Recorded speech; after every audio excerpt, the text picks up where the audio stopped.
ప్రభుత్వం ఇచ్చిన హామీల అమలు విషయంలో బీఆర్ఎస్ ఎమ్మెల్సీలు వినూత్న నిరసనలు తెలుపుతున్నారు. ఆడపిల్లలకు స్కూటీలు ఇవ్వాలంటూ స్కూటీల ప్లకార్డులతో వెరైటీ నిరసన తెలిపారు. అధికారంలోకి వచ్చేందుకు కాంగ్రెస్ పార్టీ అనేక హామీలు ఇచ్చిందని విమర్శించారు. ఈ 15 నెలల కాలంలో 1,50,000 కోట్ల అప్పులు తెచ్చారు, కానీ ఆడపిల్లలకు ఇచ్చిన ఏ ఒక్క హామీ నెరవేర్చలేదని దుయ్యబట్టారు. ఎన్నికలప్పుడు తులం బంగారం ఇస్తామని చెప్పి ఎగ్గొట్టే ప్రయత్నం చేస్తున్నారని విమర్శించారు.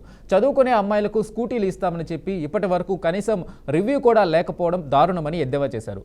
ఆర్టీసీ బస్సుల్లో ఉచిత ప్రయాణం ఇచ్చి స్కూటీలు ఎగ్గొట్టాలని చూస్తే ఊరుకునేది లేదని హెచ్చరించారు.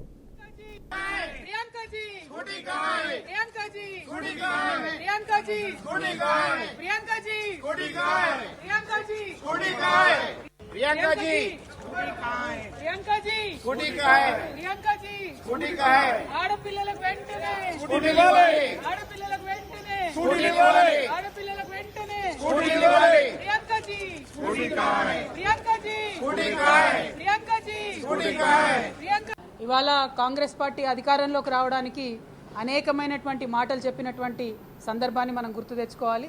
అధికారంలోకి వచ్చి 15 నెలలైంది. 15 నెలల్లో 1,50,000 కోట్ల అప్పులు తెచ్చారు, కానీ ఆడపిల్లలకు ఇచ్చిన ఏ ఒక్క వాగ్దానాన్ని కూడా పూర్తి చేయడం లేదు. నిన్ననేమో తులం బంగారం ఇయ్యమని చెప్పినారు.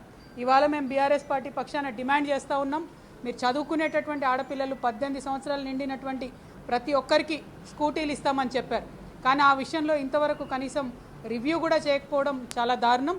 ఆర్టీసీ బస్సులు ఇచ్చి స్కూటీలు ఎగ్గొట్టాలని చూస్తే మాత్రం ఊరుకునేదే లేదు. ఇక్కడ మీ మాట నమ్మరని చెప్పి మీరు ప్రియాంక గాంధీ గారిని తీసుకొచ్చి స్కూటీలు ఇస్తామనేటటువంటి వాగ్దానం చేసినారు.